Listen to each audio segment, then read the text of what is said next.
Hare Krishna. It gives me great happiness to be with all of you once again. This is the 13th class we are having on Bhagavad Gita. We have completed 4 chapters of the Gita. So we are supposed to start with the 5th chapter. But seeing all of you, many of you coming for the first time, I'm excited to do the summary of the first 4 chapters. And those of you already attended, trust me, you will find something new. I've been teaching Bhagavad Gita now. In Borivali, I was teaching from 2004 to 2021. So that's how many years? 17 years. And we did 5 rounds of the Gita in those 17 years. And there were some people who attended all the 17 years. And they would, like, you joined what? 2010? 2008. Yeah, so there are people from 2004. And every time they tell me, "Arey, ye to suna nahi tha." Because Bhagavad Gita Bhagavad Gita is amazing scripture. You will always find new insights, even when you read the same text again. Like yesterday I was reading the 5th chapter because I thought we were going to start 5th chapter today. And I was like, I didn't know this. So it's amazing. That proves how Bhagavad Gita is, it's not ordinary, it's not a mundane book. So today we'll begin with the summary of the first 4 chapters. Now before that, Bhagavad Gita is a classic text on the inner struggle we all go through. At some point of time in our lives, we will be put in a situation like Arjuna. Arjuna was facing existential crisis. Who am I? What's the point about all of this? He is the greatest warrior who's never lost a battle in his life. And just on the verge of the most important battle of his life, he says, I don't want to fight. And a warrior like Arjuna, during those days, people were very attached. The Kshatriyas were very attached to their bow and arrow. And his famous bow is called Gandiva. And for a Kshatriya, if you tell him, give up your Gandiva bow or give up your bow, it's like an insult. Put your arms down, it's like you're insulting me. We may not understand the significance of that. We are attached to our mobile phones. If somebody, we may not understand what it is to be attached to a bow. So Arjuna, who's so attached to his Gandiva bow, that bow slips from his hand in the first chapter of the Gita, and he's like he's sitting on the chariot with his hand on his head and saying, he tells Krishna, I don't want to fight. So this is like extremely emphatic. And when you hear Arjuna's arguments and Krishna's response, you realize, oh, this is what I'm going through also in life. So if we have to summarize Bhagavad Gita in one sentence, okay, before I say it in one sentence, let me talk about the 5 topics in the Gita. Okay, now this is interesting. We've had 13 sessions, but I've never spoken this before. See, every time there is something new. There are 5 topics in the Gita which will seamlessly flow through all the chapters or different chapters. Ultimately, Bhagavad Gita is all about these 5 topics. The first topic the Gita talks about is, who am I? This is the second. When Krishna starts speaking, he addresses this question. Bhagavad Gita answers these 5 questions. Who am I? And the answer to that question in the second chapter is, I am not this body. I am the soul. Just like a car doesn't go on its own, the car is driven by a driver. Similarly, this body is like a car. Who am I? I am not the body, I am the soul. That's the first question Gita answers. That's the first topic of the Gita. Who am I? The second question Gita answers is, okay, I am not this body. I know who am I. But where am I? That is the second question Gita answers. Where am I? I am in this material world, which is like a university, which is meant for education and evolution. So first question is, who am I? I am not this body, I am the soul. Second, where am I? I am in this material world to evolve, to get educated. Well, if these 2 questions are answered, then the third question is, what am I doing here? Who am I? I am not the body, I am the soul. Where am I? I am in the material world. And what am I doing here? That is the third question. and that is I am performing activities or karma. The first question, who am I, that is answered as soul or Atma. That is the first topic of the Gita, Atma. Second topic, where am I? That is Prakriti. Material energy is called Prakriti. So the second topic of the Gita. First topic of the Gita is Atma. Second, Prakriti. Third, Karma. What am I doing here? I am performing activities. And when I perform good actions, I get good reactions, like that. Its whole cycle is described in the Gita, the karma cycle. Okay, these three are answered. Then the fourth question that arises is, how long am I here? How long will I be here? And that brings us to the fourth topic, Kala or time. The cycle of time. Because time generally, modern, most of us, we consider time as a linear function. Okay, 2020 is over, now 2024. So, but the Vedic time cycle is cyclical.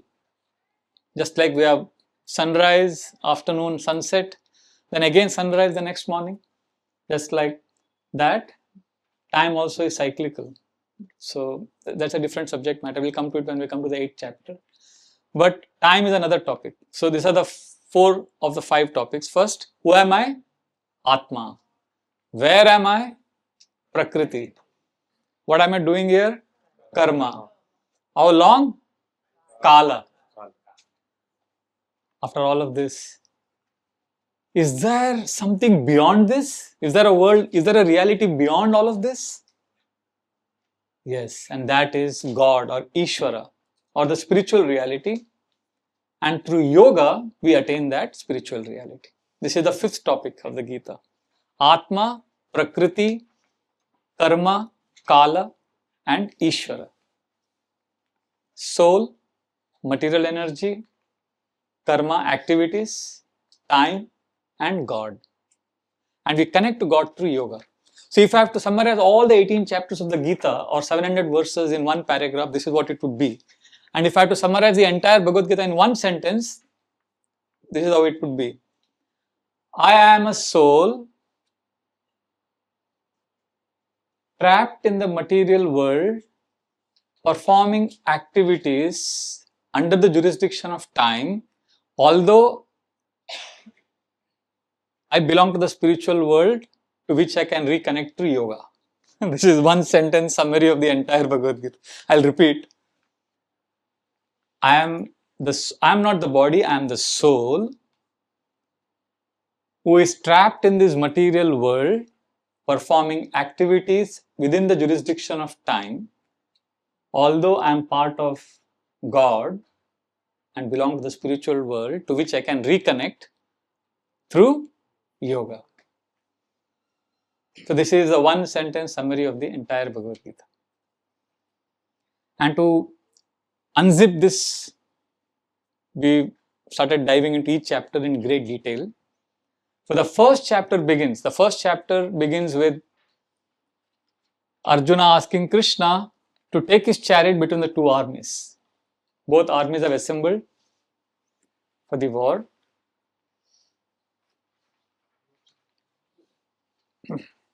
Okay, the first chapter can be remembered with an acronym, doubt, because Arjuna is doubting. So you can remember the chapter with an acronym called doubt. The first D stands for Dhritarashtra and Duryodhana. They are the 2 principal characters of the first chapter of the Gita. Dhritarashtra is actually a very interesting character. He was the one who was actually responsible for the entire catastrophe, but he was always pretending to be very innocent. So Dhritarashtra and Duryodhana's diplomatic behavior is exposed in the first few verses of the first chapter of the Gita. And the O stands for ominous results. The first chapter reveals to us many signs which indicates that Pandavas would emerge victorious in the battle of Kurukshetra. And then begins Arjuna's doubts, which is uncertainty, that is the U of the doubt. Arjuna starts telling Krishna, Krishna, I am not sure whether I should fight the war. And his uncertainty transforms into bewilderment, which is the B of the doubt. Arjuna is bewildered, Arjuna is confused. And he starts giving arguments like, Krishna, if I fight, so many soldiers would be killed, and then there would be destruction of the family unit, and the women would be left unprotected, and the lusty men would come and exploit them, and then there would be unwanted progeny, and then he goes on a overthinking spiral, and he starts giving so many arguments to Krishna about what disaster would happen in the society if we fight this war. And then he says, even if I win this war and I get an unrivaled kingdom, whom will I show it to? All my relatives are dead. So this war is a lost cause. It's lose-lose. So, and then the last T of the doubt is turning point. The turning point is when Arjuna finally keeps his Gandiva bow in the chariot and he says, Krishna, I won't fight. That's how the first chapter of the Gita ends. Arjuna gives many reasons for not fighting the war. Essentially 5 reasons he gives about destruction of family unit, about his own bewilderment, his uncertainty, and also about, he speaks about sinful reactions that would accrue to him. So like this he gives different arguments. And it's interesting how Krishna orchestrates this entire event. When Arjuna says, Krishna, take my chariot between the 2 armies, Krishna deliberately brings that chariot right in front of Bhishma and Drona's chariot. Because he knows Arjuna is attached to both of them. And Krishna wants to awaken his emotions so that Bhagavad Gita could come out. So like this, Arjuna is put in this predicament. And then begins the second chapter where Krishna is now going to, the rest of the Bhagavad Gita is a response to Arjuna's initial reluctance to fight. And then as Krishna starts explaining the rationale behind doing our duty, then Arjuna starts asking more questions. And that's how the whole conversations manifest. So the second chapter begins with Krishna chastising Arjuna for not wanting to fight. Generally, you would expect a friend to offer empathy. Give your shoulder to lean on, cry. But Krishna is an interesting friend. He starts chastising Arjuna. Klebhyam asmagamaha partha naitatva upapadyate kshudram hridaya dorbalyam tektva tishta parantaba. You have become an important... See, for a Kshatriya to be called an important man, it's actually a big insult. He calls him a eunuch. Klebhyam means eunuch. The first word Krishna tells him is, you are talking like a pandit, but you are a fool. What kind of a friend is that? And Kshudram, you have developed weakness of the heart, get up and fight. Ashochanan vesochastvam pragyavadam shabashese. You talk very logically with so much of arguments, but all these arguments are hollow. Because Arjuna had said, I'll go to the forest, I'll become a beggar. It's better to beg and live like a sadhu than to fight this ghastly war. And Krishna says, oh, you think you'll go to the forest? Your friends, your enemies would say, you've become a coward. You ran away out of fear. He says, no, I'm going because of compassion. Krishna says, no, you are saying that. But they will all say that you've run away. You're a coward. And sambhavitasya chakirtir maranadatirichyate. For an honorable man, dishonor is worse than death. So Krishna punctures all his arguments and says, get up and fight. He doesn't give him any empathy. And Arjuna again starts arguing back. He says, no, Krishna, I don't want to fight because... And then Arjuna realizes that Krishna is tough. He can't logically convince Krishna. So then Arjuna starts blabbering, then he falters and finally he says, I surrender, Krishna. Enough of this friendly talks. I accept you as my guru. Because, friendly discussions can go on for eternity and you can never come to a conclusion. But once you accept a spiritual preceptor, then the whole dynamics changes. Then you're open to understand. So he says, Krishna, Shishyasteham sadimam tvam prapannam. I accept you as my guru and I am your disciple. Now please educate me. Then Krishna doesn't chastise. Then Krishna starts instructing. And then he gives him the first knowledge that Krishna reveals to Arjuna. After Arjuna surrenders as a disciple is, Krishna says, Arjuna, you are not going to die or you're not going to kill because you are not the body. You have an identity beyond this body. You are Atman, you are the soul. Just like we say, my hand, my head, my leg, my body. If this body is mine, then who am I? If I say this is my watch, what I mean is this watch and me are different. Similarly, when I say this is my body, that means my body is different from me. When somebody dies, we say, he has passed away. But who has passed away? The body is lying there. वो चले गए हमको छोड़ के. कहाँ गए? वो तो उधर ही है. उनका लाश तो उधर ही है. वो गए मतलब, we know intuitively that there is somebody residing within the body who's left. So Krishna draws Arjuna's attention to this intuitive understanding.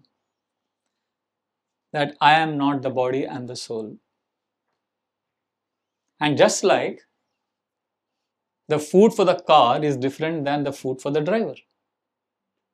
You put petrol in the car, but when the driver says, I'm hungry, you don't tell him that गाड़ी में extra petrol डाला है, वो P low. Or if the driver is fed dal, chapati, rice, sabzi, you can't tell him, आज बच गया दाल, थोड़ा डाल दो गाड़ी में. No, we know, गाड़ी का खाना अलग, driver का खाना अलग. Similarly, what we are doing from morning to night is for the body. But there is something we need to do for the soul, the real I. So that is the first knowledge that Krishna reveals. So then Arjuna may get a doubt. Okay, so if I am the soul, then fine, then I don't fight at all. I'll just, sometimes very prematurely when we learn about the soul, we start thinking I'm on the level of the soul. One of our students did that in IYS, ISKCON Youth Services, very enthusiastic young boy. In his exam, that answer sheet, he had to write his roll number. He said, I am the soul, I am not the body. Yeah. That hyper enthusiastic. So you can say, I am not the body anyways. No, so then that's the next topic. Krishna explains how we have two duties. Duties related to the body, which is our swadharma, because we all have acquired certain nature. We need to engage that nature. And then there is also Sanatan Dharma, which is the nature of the soul. So we have to perform two duties. Duties related to our responsibilities, our role in the society, country, community. So we as monks also, we are very socially aware. So we follow the principle of spiritual absorption. We try to be spiritually absorbed, socially sensitive, politically aware, not politically absorbed and spiritually aware. It's not the other way around. So like that. So we need to be aware. So we have our duties also. So we exercise our franchise, we cast our vote, we take part in whatever is needed for the society. So two dharmas we all have. Dharma related to the body, which Arjuna has to execute now. And also there is dharma of the soul, the Sanatan Dharma. So this is another subject matter that Krishna explains. At the end of all of this, Arjuna says, wait, Krishna, I understand that, okay, I'm not the body, I'm the soul, and I have a duty to perform. But those who are actually self-realized, those who realize that I'm not the body, I'm the soul, how do they walk about? How do they live? How do they eat? How do they sleep? What are their characteristics? Then Krishna starts explaining such people as Atmaram, self-realized, how they go about, how they are sense-controlled, how they have equanimity and all of that. That's the second chapter of the Gita, which is the entire Bhagavad Gita is kind of summarized in 72 verses. So the second chapter can also be remembered with an acronym called Gita. G-I-T-A. G stands for Guru. That is the first 12 verses where Arjuna surrenders. Then is identity. I stands for identity, where Krishna reveals to Arjuna about we are not the body, we are the soul. Then the T stands for two duties that we need to perform. And A is Atmaram, the self-realized, like that. So after all of this, second chapter, Arjuna smiles. Arjuna says, yeah, so this means I should become a transcendentalist. I should go to the forest and realize the soul. But Krishna, you spoke so much about Buddhi Yoga, focus your intelligence, understand yourself. Great. So I will do that. But I also heard you say, fight, get up and fight. So Arjuna thinks both are contradictory. Fighting and also soul realization. He says, ये दोनों कैसे होगा? And that's when Karma Yoga begins. Krishna explains to Arjuna about Tyaga or renunciation. What exactly is renunciation? Krishna says, Arjuna, renunciation is not external. You can't, you can be a charlatan meditator, but you can be thinking of sense objects in your mind. Whereas you could be externally performing a lot of activities, but internally you could be renounced. It's possible. Because Karma Yoga is what is practical. For 99% of the population, they can't all give up and go to the forest. So we need to discover a path, or we need to discover a type of yoga which is conducive to what we are naturally inclined to. So we could do our duties and also connect to God. So Krishna tells Arjuna, Karma Yoga is most practical. So Tyaga is not giving up the activity, but the mentality that I am the doer, I am the controller. That is Tyaga. And then Krishna explains how we actually perform Karma Yoga through the rungs of yoga ladder. That is the lowest level. What happens? We have no interest in yoga. So, okay, before we go ahead, yoga means, all of you know what is the meaning of the word yoga? Yoga is derived from the Sanskrit word yujjate, which means to connect. So whenever you hear me say yoga, it's all about connection to God. So that's the definition of yoga. But now, of course, yoga means different things. But yoga means connection to God. So then Krishna, after telling Arjuna about renunciation, he tells him about the rungs of yoga ladder. He said, at the lowest level of people who have no interest in yoga, they are not doing karma yoga, they are just doing karma. There is a difference between karma and karma yoga. Even a terrorist is doing karma, but he is not doing karma yoga. So karma means just engaging in activities. So Krishna says higher than that is karma kanda. So which means I want to enjoy, I want to do activities to enjoy, but let me do some puja part, let me do some yajna, homa, so that I can enjoy better. The whole idea is I want to enjoy, but let me offer respects to some powers beyond me. Like I had an atheist friend, not me, one of my seniors in the temple. He would come and he would tell my senior that I'm an atheist, I don't believe in God and all of that. And one day we were surprised, we were invited for he was opening his new shop and there was inauguration and we all went. And he had organized Satyanarayan Puja. I was like, wow, ये क्या हो गया इसको? अरे ये तो atheist है. So my senior Radha Gopinath Prabhu asked him, अरे तुम तो पूरा नास्तिकवादी है, atheist है. What is the Satyanarayan Puja? Why are you organizing this? So he said, नहीं, सोचा अगर है तो उसको भी by chance क्यों लेने का? So that is like karma kand, risk नहीं लेने का, enjoy करने का है. But थोड़ा like you enjoy, I like to give this example. Once upon a time, dahi vada was my favorite food item. Now I don't consume dahi vada, but dahi vada में ऊपर वो धनिया पत्ता डालते हैं, थोड़ा pepper डालते हैं, so to make it a little tasty. But we don't get a bowl of dhaniya patta. Dahi vada is the main dish I want to enjoy. And on top of that dahi vada, thoda sa dal do. Thoda usko garnish kar do thoda. Similarly, my main desire is enjoy. I want to enjoy life, sense gratification. Thoda uppar dharam varam, thoda Satyanarayan Puja, thoda Hare Krishna. That is karma kand. So Krishna takes Arjuna higher. He says this is also low class. उसके ऊपर है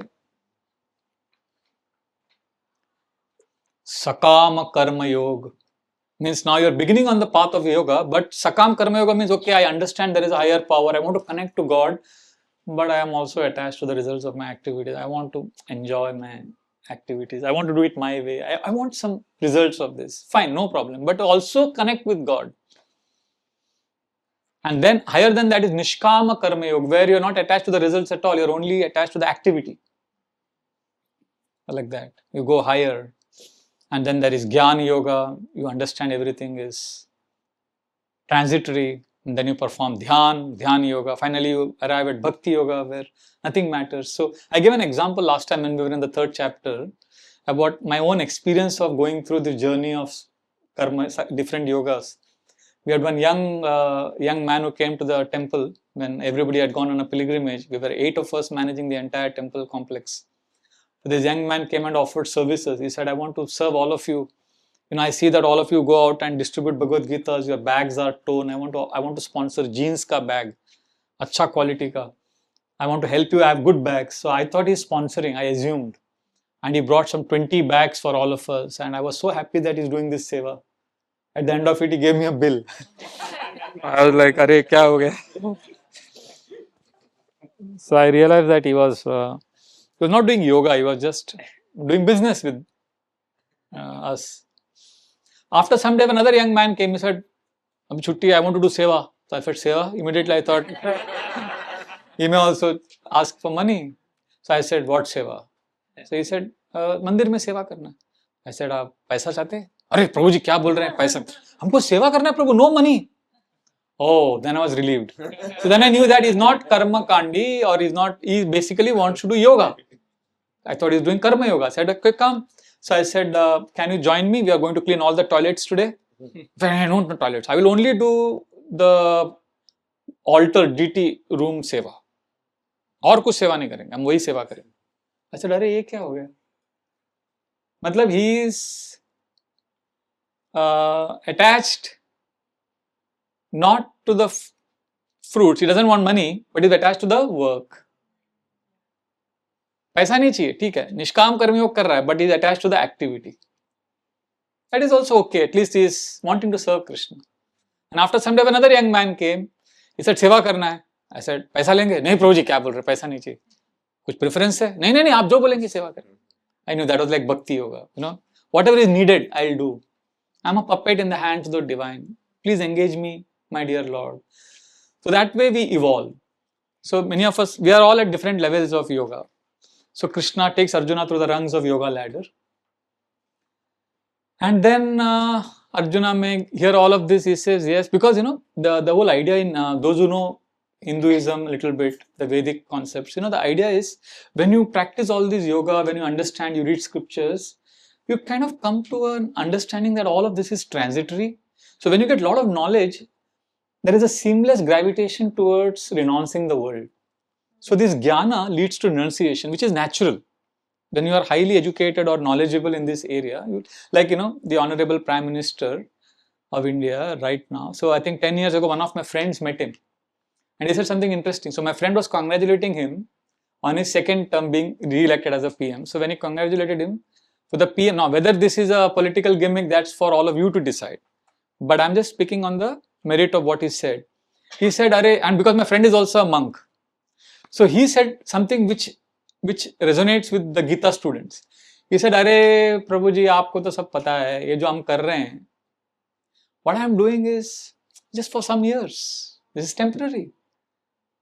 This is not something that I am doing it now because this is my dharma. But eventually I have to give up all of this." This is what generally happens to a spiritualist. So Arjuna, because he is hearing the Gita, the rungs of yoga ladder, he may start assuming that, okay, because Arjuna has anyway come, this whole discussion has started because Arjuna wants to give up fighting. So Arjuna may say, "Acha Krishna, so I can also give up fighting?" So Krishna preemptively tells him, "No Arjuna, even if you become expert in the understanding of all the Vedic conclusions, be an exemplary leader and lead by example and don't quit the battlefield. Because what a great man does, common men follow." So you can't leave the battlefield because you're a leader. Have you seen in the society, people, they have not read the Gita, but they know that Gita's teaching is karma. So many people tell me, "अरे गीता में लिखा है कर्म करो." So I tell them, "आपने गीता पढ़ी है?" नहीं पढ़ी नहीं है, पर जानते हैं हम कि गीता में. So I'm happy. At least they not got the wrong idea. Of course, karma is not good because Arjuna could have drifted to the other extreme, which is vikarma. If he had taken up to the renounced order and he still had that passion, that vengeance, anger in his heart, he could have gone to the forest and maybe he would have started a political party there and he would have started a war. Because that was his natural, he was an administrator. So Krishna, understanding that, he tells him, no, don't prematurely give up your duty. And you are a leader. What great men do, common men follow. And after hearing all of this, Arjuna says, yes, Krishna, what you say makes complete sense to me. But I have a doubt. All this is okay. But despite knowing all of this, why am I compelled to do the wrong things? What is that energy? What is that force which makes me do that? And then Krishna speaks on our eternal enemy, lust. Lust, in generic sense, is an obsession for something, but more specifically it refers to unbridled sex desire. So then Krishna talks about lust as a great power, a destroyer of family, communities, and how this has to be curbed. तबाह होकर भी तबाही दिखती नहीं, ये इश्क है जनाब, इसकी दवा कहीं बिकती नहीं. That is the power of this energy. So Krishna speaks this. So this third chapter can also be remembered with an analogy, with an acronym called tree, T-R-E-E. Just like a tree gives shade, tree gives fruits. So Karma Yoga, the whole principle which we will study in the 5th chapter, is about giving. So T stands for Tyaga, which is the first 10 verses of the 3rd chapter. R is the rungs on yoga ladder. And E is exemplary action, which Krishna tells Arjuna to perform. And finally, the last E is eternal enemy, the lust. Now what happened while explaining the 3rd chapter? Krishna, in between he spoke about knowledge. And also spoke about the Supreme Lord. So, the 4th chapter begins with Krishna speaking about this knowledge, because he glorified knowledge in the 3rd chapter. What exactly is this knowledge? That is the 4th chapter, it is called Transcendental knowledge. So Krishna speaks, this knowledge is not something that I am telling you now and you are hearing it. This knowledge has been extant in human civilization for millions of years. And then Krishna starts revealing something. So Arjuna is bewildered. He says, what? Krishna says, I spoke this knowledge to sun god Vivaswan many thousands of years ago. He spoke it to Manu. Manu spoke it to Ikshvaku. Arjuna says, hang on, what are you saying? Ikshvaku is ancestor of Ram. And how? I thought we are friends. Because at the battle of Kurukshetra, both Krishna and Arjuna were the same age. They were 125 years old. They were growing up together. So Arjuna says, Krishna, I thought you are my age. And you're talking about having given this knowledge to the ancestors of Ram. What are you saying? Then Krishna says, oh Arjuna, you don't know me. Aparam bhavato janma, param janma vivashvata. Katam etad vijaniyam. How do I understand this? Arjuna says. And then Krishna says, Bahuni me vyatitani janmani tavacharjuna tanaham veda sarvani natvam vetah parantapa. Both you and I, Arjuna, we've gone through many lives, but I remember all of them. You don't remember any, because I am not you, although we are same. So Arjuna says, hey, what does that mean? And then Krishna starts giving accurate understanding about certain truths. Like, there are certain confusions in Sanatana Dharma, in Hindu religion. Like one of the confusions is, we say that all paths lead to the same goal. So Krishna clarifies this in this chapter. He says, there is universality, unity in diversity. At the same time, there are gradations. It's not that all paths lead to the same goal. So Krishna gives accurate understanding. The second accurate understanding Krishna gives is about the devtas, demigods. In India, many people accuse Hinduism of being very polytheistic. So many gods. But Krishna explains how this is actually a monotheistic tradition in the 4th chapter. And then also there is confusion about caste, Brahman, Kshatriya, Vaishya, Shudra. So Krishna explains this also, that this is not based on birth, this is based on activities. So like this, Krishna clarifies some of the misconceptions that people have.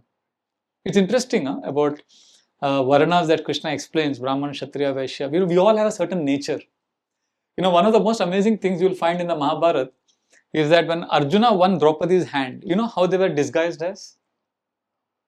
How Arjuna won Draupadi? They had gone as Brahmanas. So Draupadi's father, and Drishtadumna, Draupadi's brother, they were suspicious. They said, this can't be Brahmanas. So although they are dressed as Brahmanas, there's something fishy here. So what they did, they said, okay, theek hai, abhi formalities are going to happen. So they invited all the 5 brothers. They said, why don't you come with us? We want to honor you. Please stay in this palace. We are just making all the arrangements. Sit inside, please. So the 5 Pandavas were kept inside. And then Drishtadumna and Drupada through I think CCTV camera. They were observing what's happening inside. And it is interesting, what they had done, Drishtadumna had that big hall, and one section that kept all Vedic texts, all different scriptures. At one section of the hall, there were different weapons kept. And another place, there were jewels, money and all of that. And some place, there were artisan tools. So when Pandavas entered that hall, what do you think they did? They all walked towards where the weapon. Arjuna, Bhima picked up a mace. He said, "Arey, ye to mast hai." Arjuna picked up a bow. "Arey, ye to bahut acha hai." And Nakula picked up a sword and he said, "Ye to latest version lag raha hai." And then Drishtadumna and Drupada said, now we know they are Kshatriyas. So we all have a natural tendency. Like I have a friend, they are well-to-do family. So they have a daughter. So they are Dalal, Gujarati, businessman. So this daughter, the husband, wife and daughter went to London. They came back. So I was talking to this girl. She said, "Prabhuji, I brought this very fancy kind of pens. I'm going to sell them now. I'm going to sell them at 100% profit." It's not that she needs money. Usko kujli hai wo. Business karna hai isko. And the father was laughing. I said, yeah, uske khoon mein hai wo. So we all have certain nature. So and Krishna says that none of these 4 varnas are to be condemned. They're integral part of the society. Just like this body has head, arms, belly and feet. The society needs everybody. So like that. So this is accurate understanding Krishna gives on the different topics. Then, so after this, okay, now Arjuna, one of the things he had told in the first chapter, the reason for not fighting the war was, if I fight, if I kill, I'm going to get reactions. I'm going to get sinful reactions. So now Krishna starts explaining about how if you have this transcendental knowledge, if you understand who I am, then you not get reaction. Because reactions come when we lead a life of gratification. But if your goal is purification, then you don't get reactions. See, we all are driven by some need. Whatever we do, coming for this class or earning your money, whatever, we have a need. So if your need is gratification, then you will use your senses for sensual purpose. But if your need is purification, then you will use your senses for just functional purpose. Whatever needs to be done, you will do. So Krishna tells Arjuna that reaction-free work is possible. He explains to him how that can be done by remembering the Lord. And finally, Krishna tells Arjuna in this chapter, the 4th chapter, Arjuna, to really perform high-class action, spiritual actions, one needs to make a big sacrifice. Nothing comes free in life. And one of the biggest sacrifice is sacrifice of the ego. And that happens when we accept a spiritual master and learn from him, not blindly, fanatically, but through submissive inquiry and service attitude. Tadvidhi pranipatena pariprashnena sevaya upadekshyanti te jnanam jnaninas tattvadarshina. Approach a learned person, learn from him, render service to him, sacrifice your ego. So Krishna explains this in the 4th chapter of the Gita. So, spiritual knowledge in the Vedic tradition is learned through ears. Shravanam, it's called Shravanam. So the 4th chapter can also be remembered with an acronym called EARS, E-A-R-S. Now these acronyms I picked up from my very dear friend Swayam Bhagwan Keshav Swami Maharaj. He has made all these acronyms for each chapter. EARS is an appropriate acronym for the 4th chapter. E stands for eternal knowledge, eternal education. A stands for accurate understanding, which Krishna gives in this chapter, and R is reaction-free work, and last S stands for sacrifice. So these are the 4 chapters of the Bhagavad Gita, and today we are starting with the 5th chapter. Is that okay? So next time when we come for the class, we'll continue with the 5th chapter. We will not again do the whole detailed summary.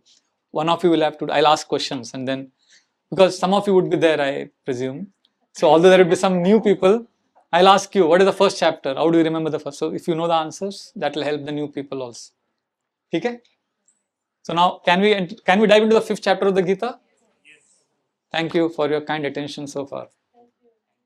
Actually, I was telling Meghna and Sagar a few days back, I was missing this glad session so much, because I'm not flattering any of you, but I want to honestly tell you, I do preaching programs throughout the week. I travel a lot, but this is one of the programs where I found genuine seekers, very receptive audience who want to understand. In many places we have to quote unquote entertain. But here I see people are interested to know the philosophy. Thank you for showing interest. And now as I'm giving this class, I'm realizing how much I was missing these sessions. We still need your shairis. You need what? Shairis. Shairis band kar diya maine. Because after one class, I was doing the temple volunteers. I was giving a class. After the class, in the class I spoke some shairis. So after the class, one lady came to me with a smartphone. She said, Prabhuji, those 3 shairis, can you tell them again? I said, yaar, I spoke something meaningful. And he wanted shairis. So I told those shairis again to her, but then I vowed to myself that never again. So after that I stopped. But just to make the point, just to confirm how you mean a lot to me, this group means a lot to me, I'll say that with one shairi. खुदा के घर से कुछ फरिश्ते फरार हो गए. खुदा के घर से कुछ फरिश्ते फरार हो गए, कुछ बंदे पकड़े गए और कुछ मेरे यार हो गए. So all of you are very, very dear to my heart, and it means a lot to me actually to come for these sessions. I was telling Meghna that because I was in US for 2 months and I just missed the whole, and the time zones are different, but I promise that wherever I'm traveling, if we're not able to have these classes physically, we'll do it online. So thank you. So the 5th chapter is very, very, very interesting because it's again Karma Yoga. Because this is very important. Karma Yoga is very important to understand. What happened is, Arjuna got again a doubt. Because in the 4th chapter, Krishna again spoke about transcendental knowledge. Knowledge. Again, as I told you, when we hear a lot about knowledge, we get a feeling that, okay, I know everything now let me renounce. So the 5th chapter, Arjuna says, Krishna, what is this? You're talking about knowledge. But in the same breath, you're also telling me to get up and fight. You know what? Krishna, be unambiguous. Just once and for all, make it very clear. Should I give up activities? Should I renounce or should I fight? Tell me very clearly, what is it? Karma sannyas. Karma, what is karma? Activity. Karma sannyas means give up activity. Or karma yoga means perform the activity with connection to the Lord. So Krishna, what is it? Karma sannyas or karma yoga? Let's make it one final time. Actually, there are 3 times in the Gita Arjuna asks for clarification. 3rd chapter, this is the 2nd time is now, and once in the end, 18th chapter, final. We'll come to that later, but the 2nd time Arjuna says. So therefore, 5th chapter can also be remembered with an acronym called STEP, S-T-E-P. S stands for stay in this world. This is very clear. Krishna tells Arjuna, no, just stay in this world. Don't give up the world. That is the first 12 verses of the 5th chapter. So, what is Arjuna's question? Karma sannyas or karma yoga? And you know what Krishna says? Something very interesting. He says both are same. Both are okay. Now, please understand. Karma sannyas, when somebody gives up all activity, it's understood that he has no connection with this body or this world. That's why he's giving up. That means he's connected to God completely in the heart. So he's justified in karma sannyas. Like Lakshman, for example, in the Ramayana, Lord Ram tells Lakshman, you stay back in the kingdom and take care of your father. And your mothers need you. So Lakshman says, you are my father now. You are my mother. You are my master. I have nothing to do with this world. So in one sense, he performed karma sannyas. He gave up everything. So if somebody is in that consciousness, Krishna says karma sannyas is great. And karma yoga is also great.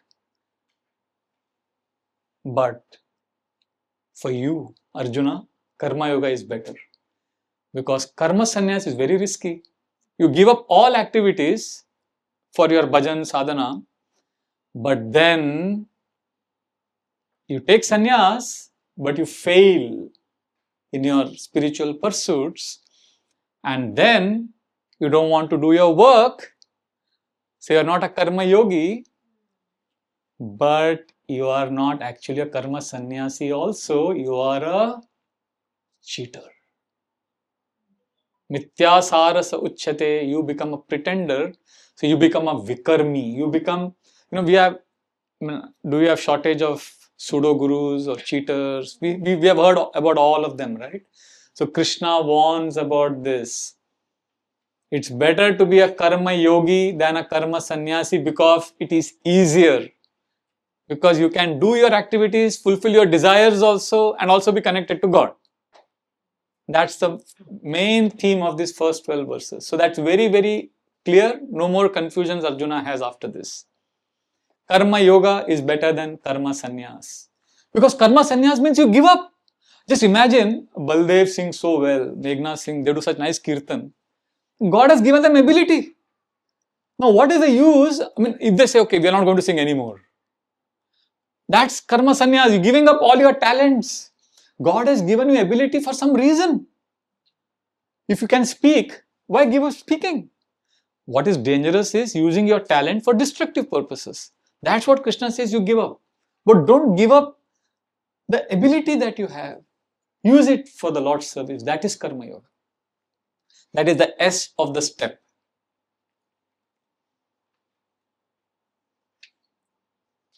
So, karma yoga, okay, I'm doing karma yoga now. But how do I do karma yoga? This is a common question. How is a very common question. Any classes I give, people say, how? If I give a whole class on, bhakti and spirituality and sincerity, people will say, how do I become sincere? How do I become humble? How do I chant? How is a very common question. Like last Sunday class, last few weeks ago, I gave a Sunday class in the temple. After the class, somebody said, how do I let go? I said, by asking why you want to let go. See, there are two kinds of questions we have. Questions related to this world and questions related to spiritual life. For questions related to this world, we need to ask how. How do I earn more money? How do I get a better job? How do I invest properly? It's reasonable to ask how. And there is one Babaji who will answer all your questions. Google Baba. All your how questions will be answered by Google Baba. But if you have questions related to spiritual life, then how is not a good question to ask. Before how, you need to ask why. Why do I want to let go? Why do I want to chant Hare Krishna? So anyway, but Arjuna may have this question, how do I do karma yoga? So Krishna says, there are a few things if you do, you are a karma yogi. So if you are thinking, am I a karma yogi? Ask yourself if you are doing at least one of these 4 things that Krishna says. Krishna, first he says is, karma yogi's mood is compassion. He is actually living for others. But Krishna clarifies, you can't be compassionate. You can't be doing for others if you don't control your senses. So control senses is the second thing, which means, see, if you don't control our senses, if we are not in control of our own lives and desires, then in the name of compassion, we could start exploiting others also. But when you are in control of your own senses, then you can actually engage them in service of others. So compassion is a karma yogi's quality, but the compassion is also grounded on control of our own mind and senses. And then the third thing Krishna says is that a karma yogi always understands that I need to be detached from the results because I'm anyway not this body. You know something, this is counterintuitive. When you are detached from the results, you can actually perform better. I have seen this. I don't want to agitate you with the volatile example, but in cricket, 2023 November, last year India lost the World Cup finals. There's one theory going around that they were very attached and that they had to perform, and that got on their nerves. Whereas New Zealand, Australia, many of these teams, they are passionate, but they're detached also. It helps. When I was a young boy, I used to fancy myself as a leg spinner. I used to think I'll play for India one day. वो कभी हुआ नहीं. College में भी नहीं खेला. But I used to be good leg spinner. But I could never play beyond my school because when I used to run to bowl, I would hold the ball tight. And few years later, I read an interview of Shane Warne. He says when he holds the ball, Shane Warne is the legendary leg spinner. He says when he holds the ball, he holds it very light. And just when he's about to release the ball, he grips it. So when we hold on to things, results, with intense attachment, we underperform. There has to be a spirit of thoda detachment, let go. So Krishna speaks about a karma yogi's mood of detachment in the understanding that I'm anyway not this body and all this is temporary. But that's the third thing Krishna says in the 5th chapter. How a karma yogi practices? First is compassion, control of senses, and detached, knowing that I'm not the body. And along with this, these are the three main things. Just give me the verses. Yeah. There is something more. Just give me a second. Yeah, most important. So after this, Krishna says, these are the three things. The fourth most important aspect of a karma yogi is, he offers the results to me, to God. Like for example, if you're going to a gym for a workout, so you could be in this mood that, Krishna, I'm doing this so that I'm healthy. And if I'm healthy, I can serve better. So Krishna, I offer this workout, 1 hour of exercise to you. This is an offering. Just like when you love someone, you give them a gift. So any activity I do it as a gift, as an offering to the Lord. So these are the 4 things that a karma yogi does. First, compassion, driven by controlling of our senses. Third, a spirit of detachment. And fourth, offering everything to the Lord. So this is, so first topic of karma, this chapter is stay in this world. Now Krishna starts speaking, stay in this world through karma yoga. That is the first 12 verses. Then, when we do karma yoga, we think, so I am doing karma yoga. I'm a great doer. See, we can get proud of anything. I'm a karma yogi. I'm a great, I'm very good. So Krishna says, Arjuna, the second topic is 3 doers. There are 3 people who are doing. It's not only you who are doing. So in this section, text number 13 to 17, 18, 17 actually, Krishna says how all of you have access to the verses. Okay. So we can chant a few verses so that it will help us,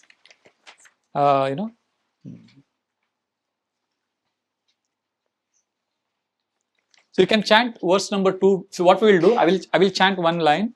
You can repeat after me, and then one of you can read the translation loudly. Text number 2, all of you have access to? Yes. Please repeat after me. Shri Bhagavan Uvacha Sannyasa Karma Yogascha Nishreyaskaravubho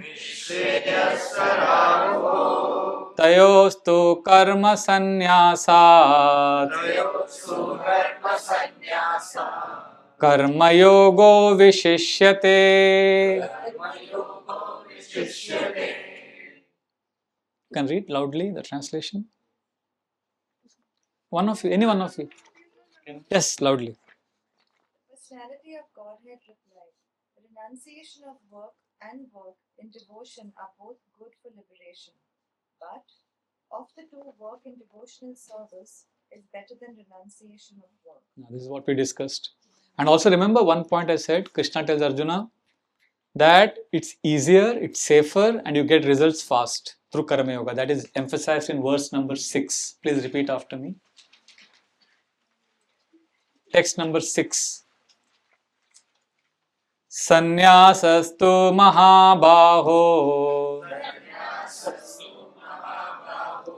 dukkhamaptum mayogatah yoga yukto munir brahma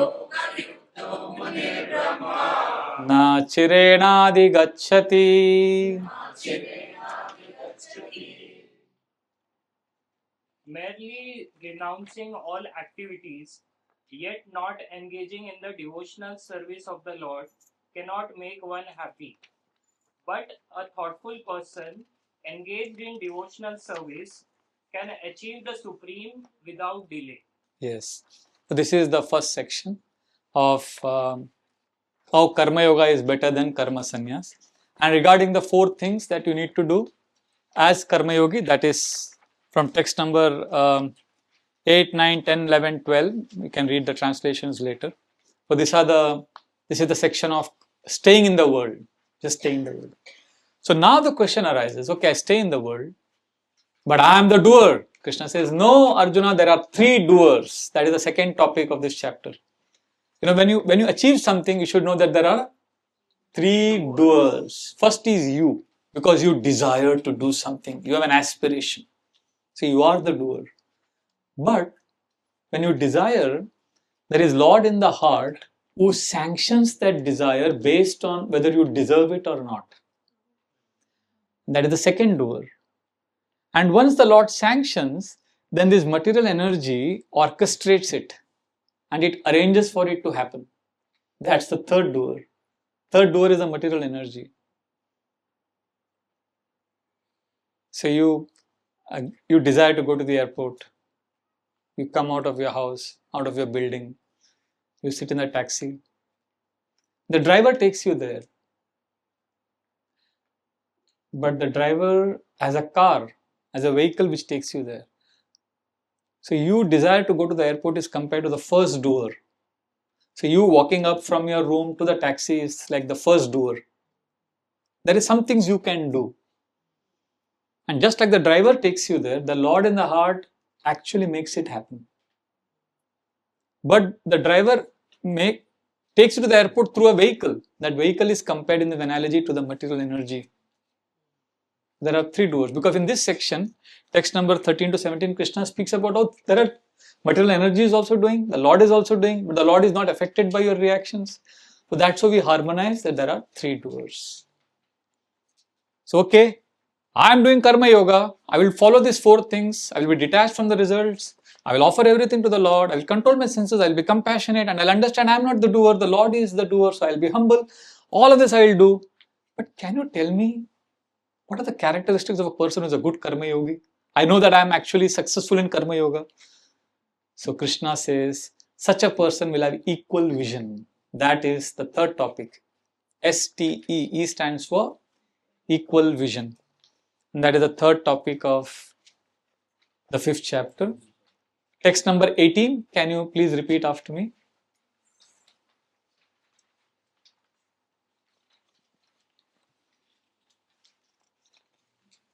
विद्या विनय संपन्ने ब्राह्मणे गवे हस्तिनी शुनि चैवाश्वपाके च Pandita समदर्शिना.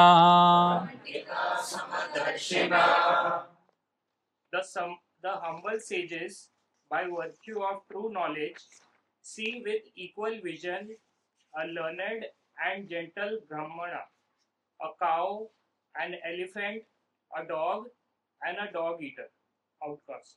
which means one who actually is practicing karma yoga, he will see everyone as equal.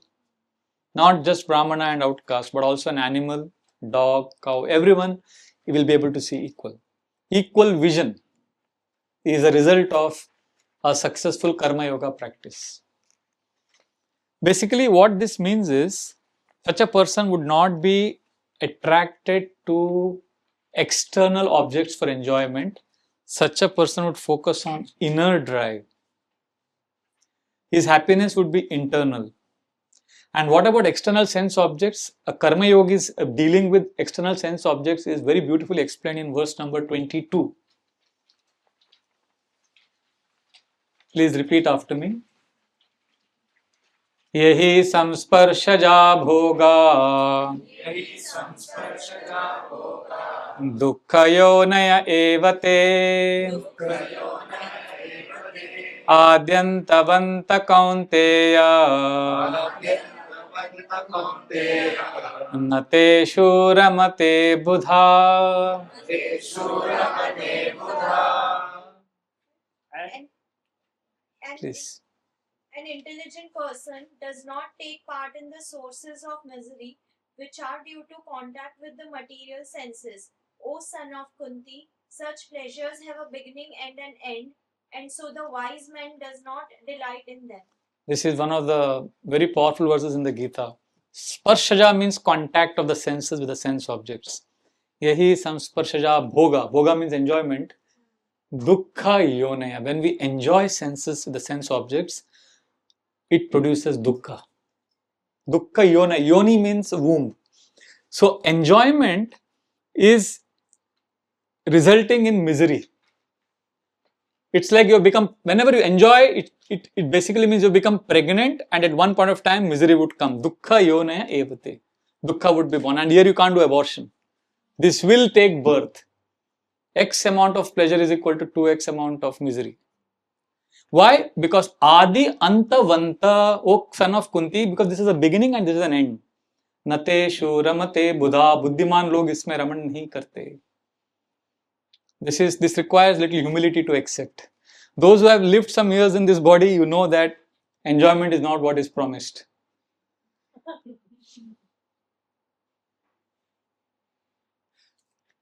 There are three problems with enjoyment, sense gratification. Again, requires little humility to accept. First is, we don't get most of the things that we desire. First, it's not attainable. Even if you attain it, it is not palatable. It's not what is promised. Even if it is palatable, it is not retainable. At some point of time, it will be snatched away from you. There are these three inherent faults in sense gratification.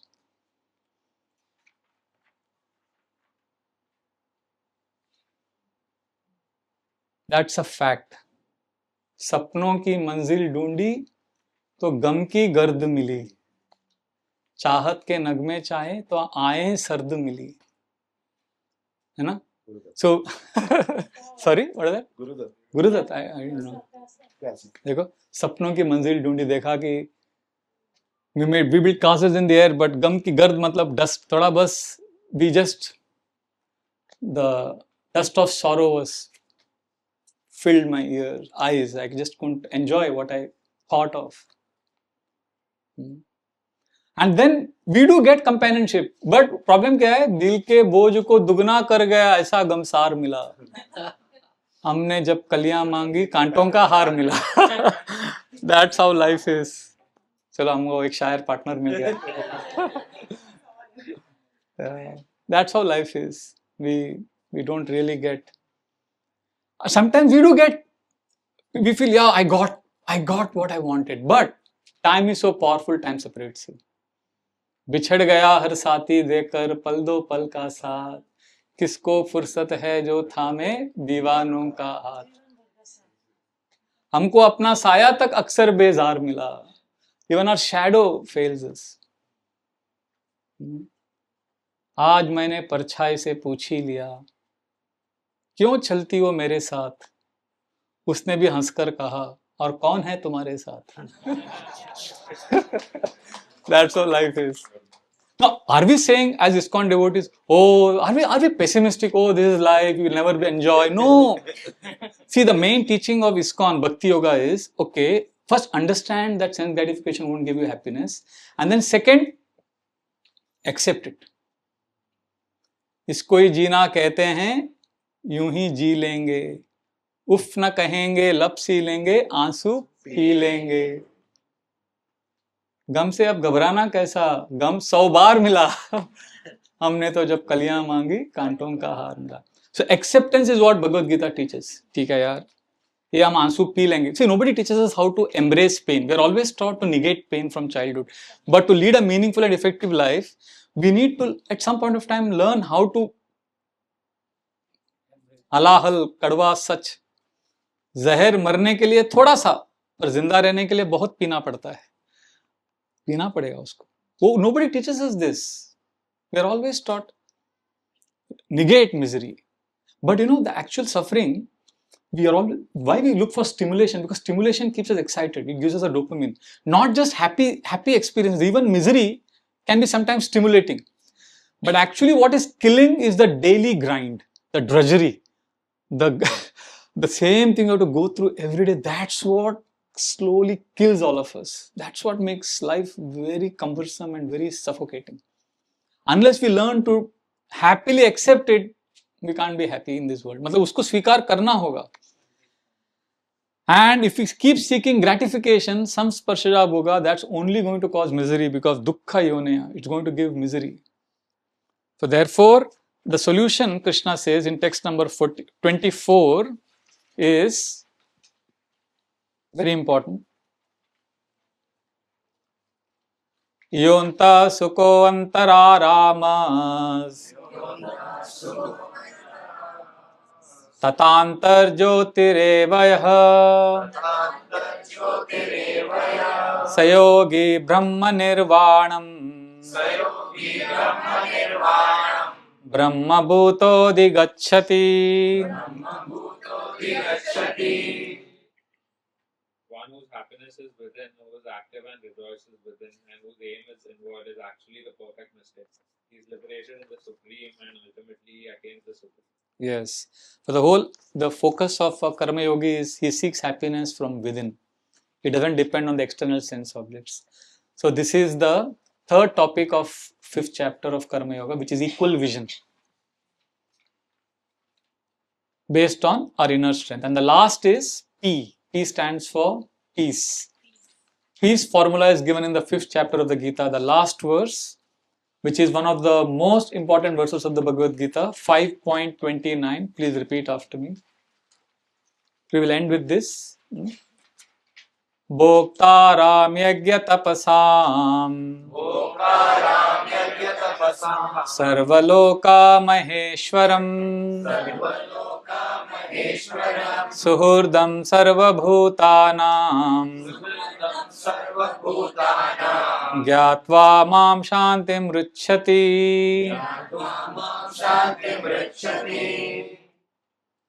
A person in full consciousness of me, knowing me to be the ultimate beneficiary of all sacrifices and austerities, the supreme lord of all planets and demigods, and the benefactor and well-wisher of all living entities, attains peace from the pangs of material miseries. This is the peace formula, to know that the Supreme Lord is my well-wisher, Suhurdam.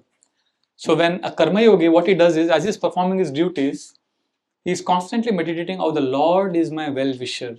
All the events in my life are orchestrated by him. So in this mood, when we perform our activities, we attain peace. This is the peace formula. And then we will be effective Karma Yogis. Now, having said this, sometimes devotees, practitioners, they have a doubt, but I am going through so much suffering. How do I meditate on the Lord as my well-wisher when I am going through so much suffering? So I honestly tell people that you can't thank God for everything. Sometimes, people say, how can I thank God for the miseries I am going through? I'm not saying thank God for the miseries you're going through. See, we always want to answer difficult questions. There are two tracks parallelly we can go. One is, yes, I'm suffering and I can't thank God for it. Fine. But there's also so many gifts we are getting independent of our suffering. If we thank God for those gifts, then we get the strength to see our suffering also as a blessing eventually. Sometimes people say, how can I express gratitude to people who have harmed me?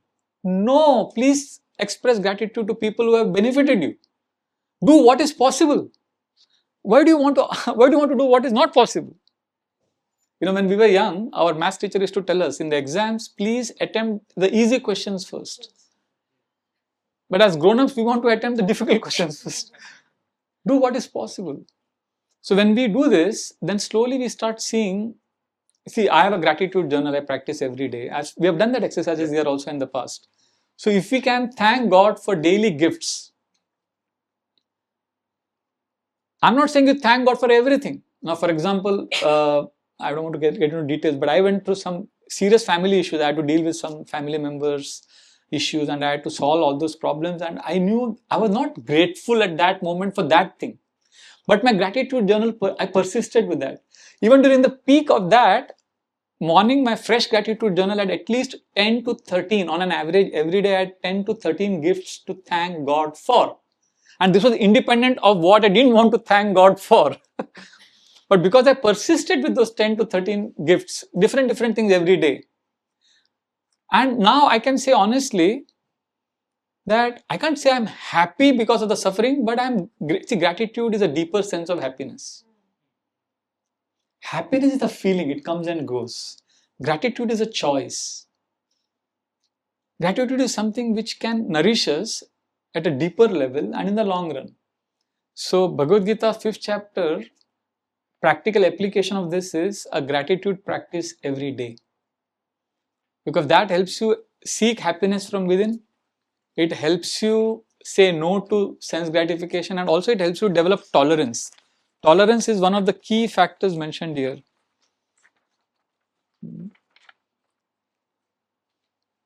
Text number 22, which we already chanted, and also text number 24. And also text number 27 and 28, Krishna says that, of course, that 27 and 28 will be elaborating in the next chapter, the 6th chapter. But essentially, the 5th chapter, Karma Yoga, requires us to practice tolerance also to a great extent. Because there is temptation and there is transgression. And the wall between the two is tolerance. Without practicing tolerance, we can't remain sane in this world. Sahanshilta. So this is how, and then to practice, for example, gratitude journal may not be stimulating. Morning thanking God or writing a prayer journal, writing prayers for others, expanding our heart. So these require little discipline. So we have different kinds of spirituality. Most people prefer feel-good spirituality. You just feel good, nice, acha laga, kirtan, maja aa gaya, nice feeling. But there is also discipline-centered spirituality, which is based on practices. Like we chant every day, I chant for 2 hours, my japa, Hare Krishna japa. I write my gratitude journal. So you don't have to chant for 2 hours. You could begin with half an hour, 20 minutes. And I'm there, we are there to teach you, to guide you on this path. Not that I'm somebody great, but I have, and if I don't know the answers to your question, I'll guide you to people who can guide you. So we are a team, we are a whole. So in Hare Krishna, we've been around for 25 years. So we know what the process is. So there are 3 kinds of spirituality. Ask yourself where you are situated. First is feel good or easy spirituality. Second is effort centered or discipline centered, process centered. And third is where you get insights or experiences. So between experiences and easy spirituality, there is discipline. And just like you endeavor to earn money, to maintain your family, for spiritual growth also you could make little endeavor. And it's not tough. You could begin with 10 minutes, 15 minutes, 20 minutes.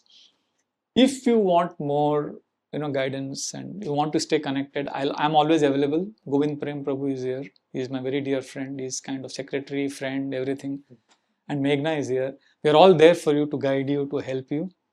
And I've also started an online community called ABC Spirituality, Awareness, Balanced and Connected Spirituality, where every fortnight I speak about, from my journals, I speak about different aspects about spiritual life, how to be vulnerable in the right measure, or how to experience God's love in our heart through small practices, how to see daily miracles in our lives and things like that. And then we have 45 minutes of question answers. More than 150 people join online every alternate Saturday. So if you're interested, you could be part of that online community also. Basically, I was telling Sagar and Meghna and Baldev last week that I'd be very happy to serve you in your spiritual journey and help you go forward rather than simply be a part-time spiritualist. Because this will really give you a deeper experience connecting to God. Hare Krishna is not a cultist organization, but we are very passionate about Bhakti Yoga. There are different yogas. We practice Bhakti Yoga. So when I speak about Krishna, Bhakti, it's not in a preachy sense. It's sort of a sense of passion. It's sort of a sense of a belongingness with this process. So we are there to serve you. Hare Krishna. So this is the 5th chapter of Gita, and next time we'll start with the 6th chapter. Hare Krishna. So do we have some time for questions? Yes.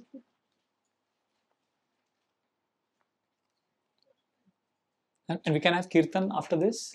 Yeah. So, okay, yeah. Exactly 10 minutes we'll finish and then we'll have Kirtan. Yeah. Any questions or comments?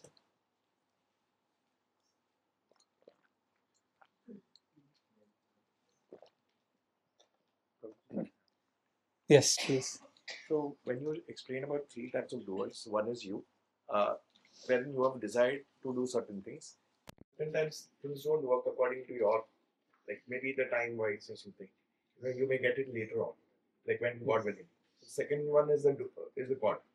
Third one is material. Yeah. So even the material is also governed by the Lord itself. So then, what's the hierarchy? So then, Gita Krishna explains hierarchy. 9th chapter, text number 10. Na dakshena prakriti suyate sacharacharam etunanena kaunteya jagad viparivartate. He says, Meri adhyakshata mein sab ho raha hai. So the material energy operates under the Lord's will, just like the driver controls the taxi. So similarly, the Lord is actually in charge of the material nature. So we desire, the Lord decides, and material energy executes. But not always things happen the way we can't figure out everything. Some of the things we can't understand by our understanding attempts. These are revealed to us. And sometimes you wait for a long time and you don't understand why it's happening, but all the dots get connected at the end. yeah. It takes time. That was my second question actually about connecting the dots. Like certain things are not revealed at that point. Yeah. It was much later. Yeah. Then you realize, okay. Yeah. But then why this much time has taken so much to? Is it because during that time you are evolving as a person? Also, yeah, that's one, and also because एक timeline होता है हर चीज का. गहना कर्मणो गति. Krishna says in the 8th chapter that it's very complicated. It's not a simple formula because we have performed actions and we get results according to those actions. So suddenly we can't figure out everything suddenly, and everything shouldn't happen according. See, there's not a mathematical formula that मैंने ये किया मुझे अभी ये मिलना चाहिए. Then we become God. We are in control of everything in our lives. We need to be put in a situation where we are vulnerable. We need to be helpless. So, if you figure out everything, then you are God, right? So we won't know. So I think that's the way it is.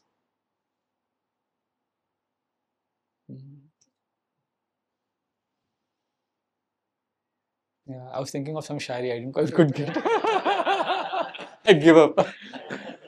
On another occasion, maybe I would have spontaneously said something. Yeah. Yes. Oh, yes. How are you? What are the few ways to help us surrender Beautiful. in the moment of when things get overwhelmed or when senses take over? Beautiful. What would be the 3 ways to surrender? Beautiful. Surrender. I wrote a book which was released in August. It's called the Inner Journey. So the whole section, there's a whole half of the book is on surrender. In fact, the whole book is on surrender. And the third section is how to surrender. So surrender at the most basic level is remembering the Lord. At the most basic level. So when we are overwhelmed, at that moment, what we could do to practice surrender is, one thing we could do is let go and breathe. Breathing is possible, just pause. Inhale to the count of 4, hold to the count of 4 and then exhale. 4, 4 and 4. That's the most basic first step of surrender. Press the pause button. Just do this. You have entered the world of surrender. When during COVID, I was staying with my mom in my village, and I was going for a morning walk in South India. Beautiful, tranquil forest area. Night flowers are just blooming, and it was very peaceful. Early morning, the sun had not yet risen. Beautiful. And there was parijat flowers also. Beautiful, like amazing scenery. There's a small lake. And suddenly, there's a narrow road, and I saw a bike coming in front of me. Full speed. And that fellow was on his smartphone, and he was also going at, I think, 80 kilometers per hour, and he was coming straight towards me. And I thought, if I turn right, if I turn on my left, what if he sees me and he also turns to the left, to his right? If he turns to his right, as I turn to my left, head-on collision. But if I stay where I am and he doesn't see me, he's going to hit me.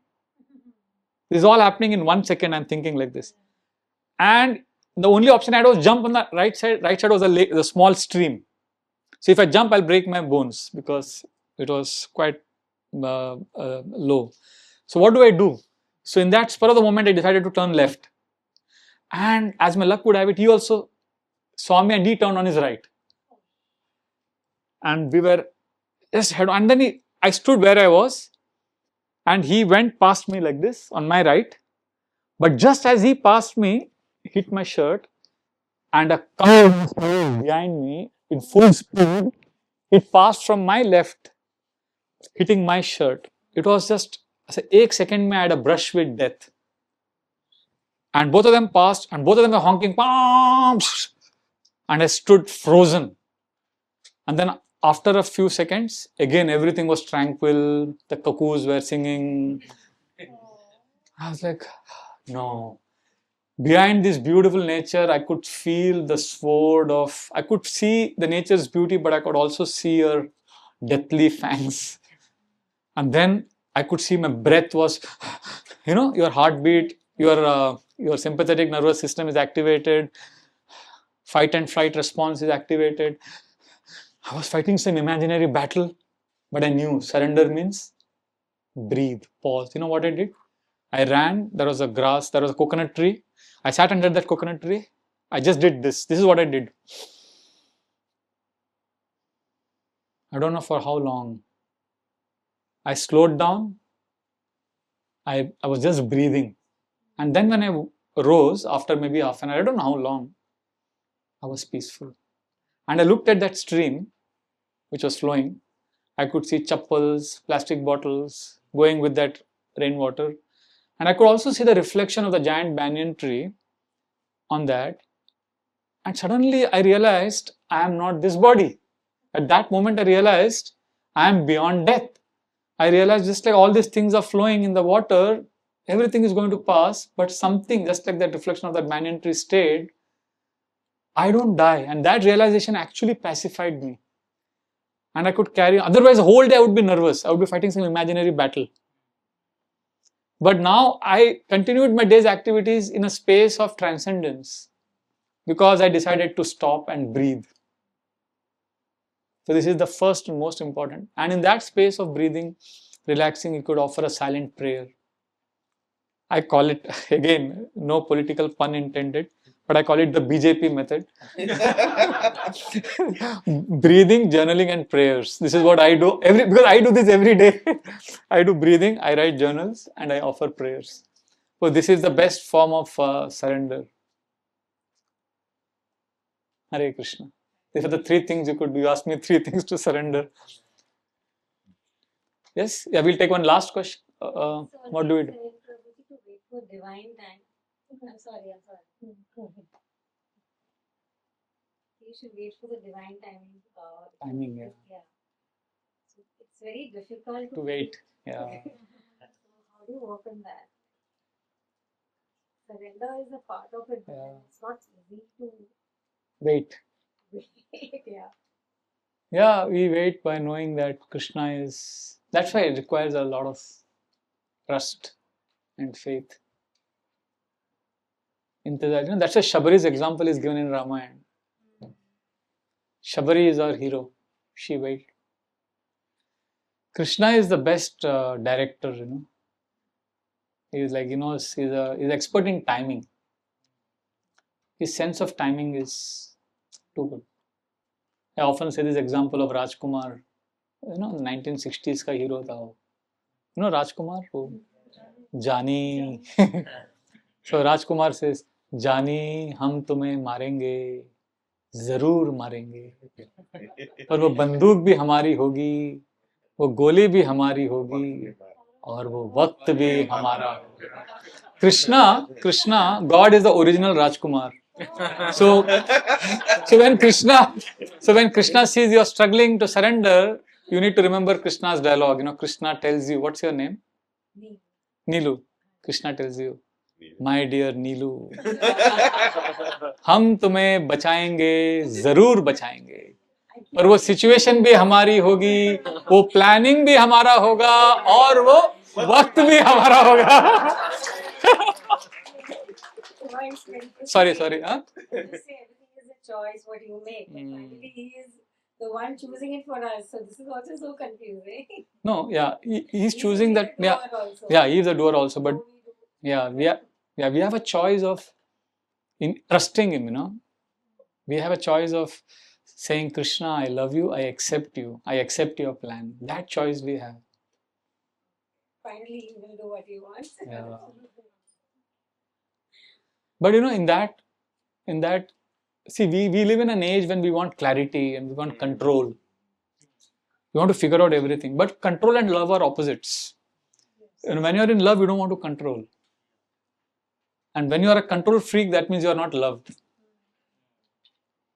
So bhakti, the path we will follow, it's the antithesis of control. So many times I feel a sense of lack of control and helplessness. I feel, yes, this is my chance to surrender. Well, I like my life to be organized, but my life is sometimes a wreck, like Sundays we don't have holidays. We don't have holidays ever. So sometimes it can get overwhelming. But I say, okay, Krishna, I trust you. I let go. And then I feel loved. And I say, yaar, ye acha hai, it is worth it. So, bhakti is all about an emotional relationship with God. And in an emotional relationship, just like in an emotional relationship in this world, everything you can't figure out. I would like to end with this one example. There are 3 things in a relationship. Some things about your partner, because I met one couple who've been married to each other for 62 years. So they are saying that there are some things about the other person instantly resonated and we were attracted to each other. Some things took me a long time to appreciate in my partner. And there are some things I have not yet figured out and I'll never be able to figure out. Surrender. 3 things are there. Similarly, in my relationship with Krishna, to be very honest, when I joined ISKCON, when I entered the path of bhakti, some things about Krishna immediately resonated. The philosophy, the Sankirtan. And I was like, Krishna, I love you, I trust you, yes, thank you. Everything makes sense to me. Some things took a lot of time. About the importance of respecting others, importance of humility. These things took years for me to appreciate in Krishna consciousness. And there are some things I don't want to share now, but I've still not been able to figure out. And I feel I have to live with it. The other things compensate for this. So just like in a relationship, everything will not be the way you want. So sometimes I'm also upset with Krishna. Krishna, what is this? But that's a relationship.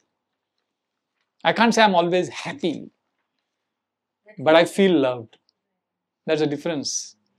I feel loved by the Lord every day, but I can't say I'm not happy about something happening in my home front or in my relationships. I'm not happy about it, but I always feel loved.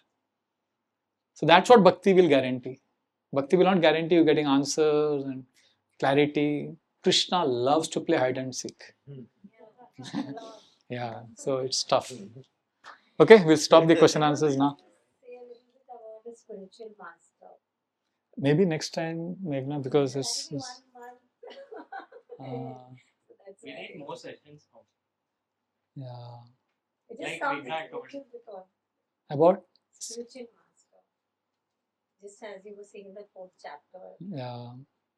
So basically, the Gita teaches us that we need to search for a guru, a spiritual master, with an open heart, and accept a path in a mood of service. And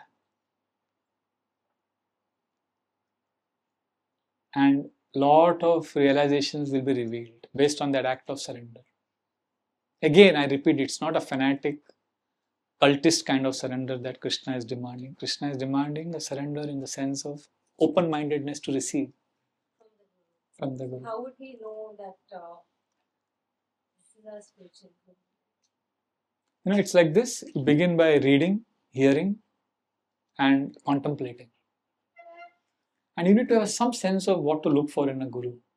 It's like you go to a diamond market, you go to a goldsmith, you go to a jewelry shops. You need to know what is gold. Although you're going to buy gold. All teachers are gold, right? So you cannot say. So that's what I'm saying, yeah.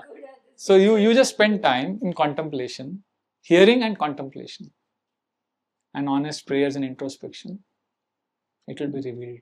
There are some things I cannot answer. Yes. Lord will hold your hand and take you to the spiritual master. And then the spiritual master will reveal the Lord to you. That's the way it I happens. got my answer. Thank you so much. Thank you. We'll stop here. Hare Krishna.